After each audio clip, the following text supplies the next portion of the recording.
Hey guys, Jeff Johnson here, and it's another review from GameNTrain.com. Today, I'm taking a look at a game that was recently released for the Xbox Live Arcade. It's a puzzle game with a lot of basis on nature and physics.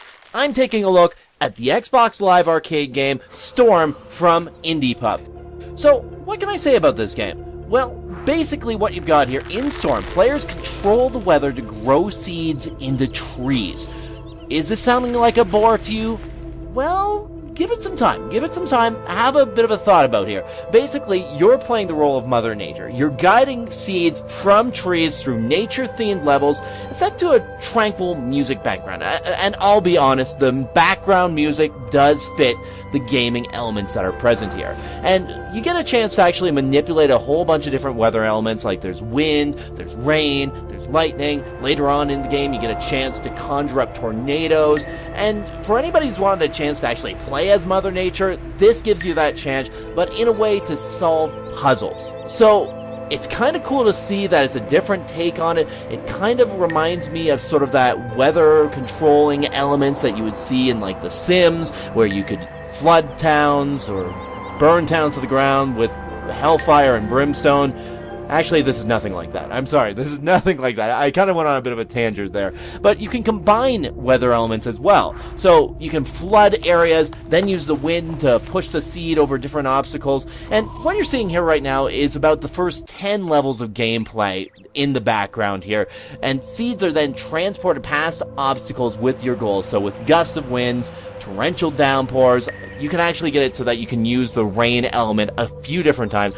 So anyway, torrential downpours, bolts of lightning, you gotta reach the various checkpoints, getting one seed to another tree. Typically, you see about 2 or 3 different trees that you gotta make it to in the 49 different levels that are present in this game.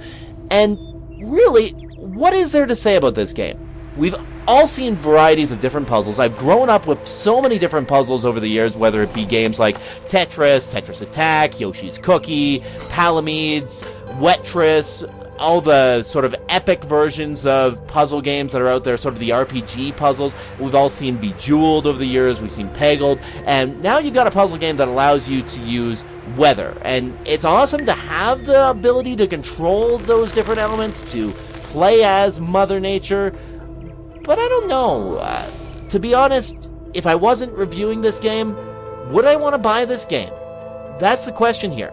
I don't know if I would want to buy this game. And the thing to look at with this game has been in development for quite some time. Originally, the plan was to release this game under the IndiePub label in summer 2011. So this game has been delayed now for about 2 years' time.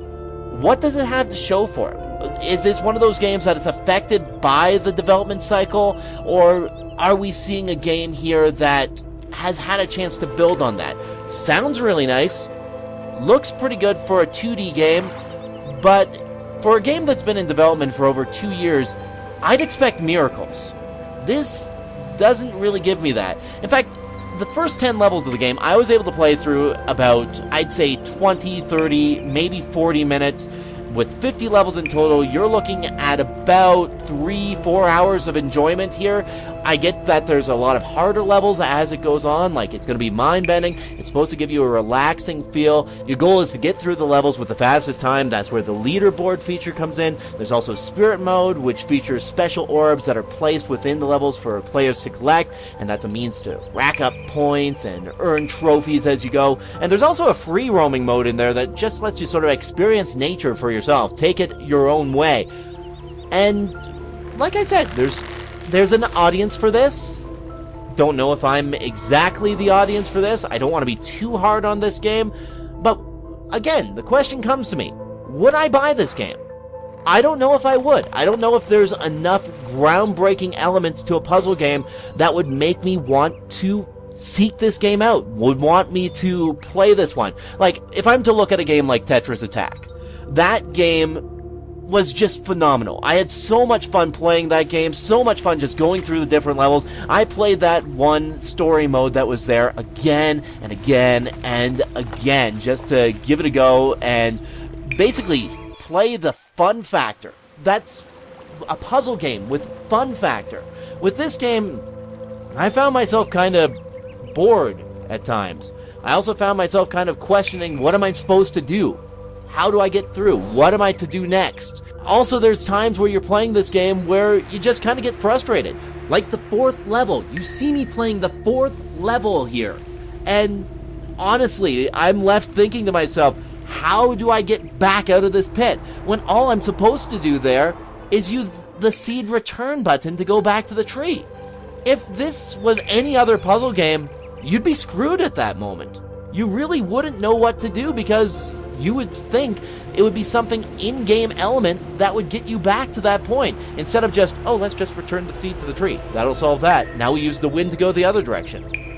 Why is that? I don't understand how that would be the way to get through that level. It works, I understand that, but I would think there would be some way to actually get your seed out of that pit and continue on with the level. You've got the elements at your disposal. That should be the solution. It's not the solution, that one. Why would I think that the elements are going to get me through every single situation? I do like that there are negative consequences in some levels, like if you use the wrong element. For instance, there's this point where you can get your seed to go up to a higher level by flooding it so that the branch underneath it will raise it up to that level, and then you use the wind to blow it off the branch towards the next tree. But if you use the lightning in that stretch, if you use the lightning there, it's the wrong element for the time, and it destroys the branch, making it so that you cannot complete that level. So you just have to restart at that point. Now, another thing about it is there's a level where you can raise the branch again with water.